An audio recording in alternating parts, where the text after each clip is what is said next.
Well, the LA Lakers got the matchup they wanted all along, seemingly, as they went out and seized the moment in their first play-in tournament game against the Pelicans to chase down this first-round matchup against the Nuggets. A rematch of the Western Conference Finals from a year ago, and well, this game went a lot like that entire series. The Lakers were highly competitive throughout, but in the end they just couldn't overcome the bummish antics of the alleged GOAT. Because the Lakers really did have it all going early on in this one, as they were up 8 at the end of the first quarter and had a big lead of 12 in the later stages of the second quarter before taking a 3-point advantage into the locker room at halftime.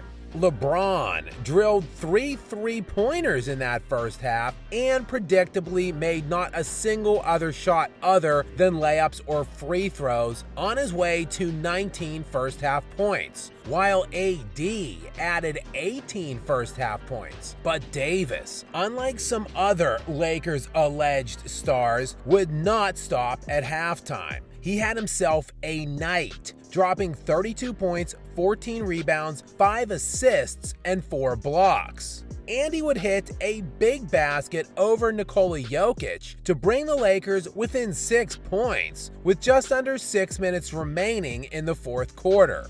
Alas, Davis just didn't have enough help in this one, as Braun would completely evaporate in the second half, scoring just 8 points after halftime, harkening back to the conference finals last season, where the Lakers were in one-possession games late in 3 of the 4 fourth quarters, but couldn't escape the self-proclaimed king crapping in his panties in clutch time. I got poopy. You have a big dump in your pants. Shooting just 7 of 23 overall in the fourth quarters. And Game 1 last night was much the same, as LeBron has been prone to do in, well, mostly every high-leverage playoff situation he has ever found himself in. When the decks aren't totally and completely stacked in his favor, he totally no-showed the fourth, with James making 2 free throws with just under 9 minutes remaining following a timeout when he checked back in after a brief rest, and he did not score another point until a totally meaningless layup in garbage time with 35 seconds remaining and the Lakers down 114 to 101. But LeBron did contribute a big game-high 7 turnovers, including this marquee steal by Jokic and the finish over LeBron. Oh, and that wasn't the only time this alleged plumber dunked on this super athlete. And for the game, the king of turnovers not only led all players with the aforementioned 7, it was more than the entire remaining Lakers team had combined. Oh, and one more startling yet unsurprising parallel to the series a year ago in the West Finals, where the Lakers outshot the Nuggets 107-81 from the free throw line in the 4-game series. The officials showed up and showed out for LA last night, with the Lakers tripling the Nuggets in free throw attempts, 19-6. It's a complete crap.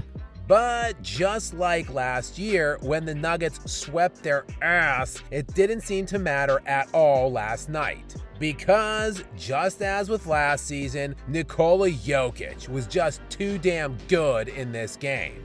Jokic, who posted 32 points, 12 rebounds, and 7 assists in 39 minutes without committing a single turnover, registered a +14 ±. And while the Lakers have 2 all-NBA caliber players this season and a team that has all the components needed to be able to compete with this Nuggets team, they were unable to solve the Joker's riddle for a 9th consecutive meeting now. The Lakers will have only one day to rest up and figure out some kind of adjustments, with Game 2 looming in Denver's altitude on Monday. And as for that rest, they'll need it, with LeBron playing 40 minutes in this one, while AD logged 44 minutes. In terms of those adjustments, well, it will likely, again, as with last year's series, entail less of D'Angelo Russell, who started promisingly enough in this game, but ended the night just 6 of 20 from the field and 1 of 9 from three-point line. Aside from that, the Lakers really just need what most of LeBron's teams have needed throughout his entire career: their superstar to play like it when it matters most. LeBron had the ball in his hands during multiple pivotal late-game moments in clutch time a year ago, but as like the vast majority of his pitifully overrated career, highlighted by a multitude of failures, he just couldn't get it done. And it happened all over again in Game 1 last night.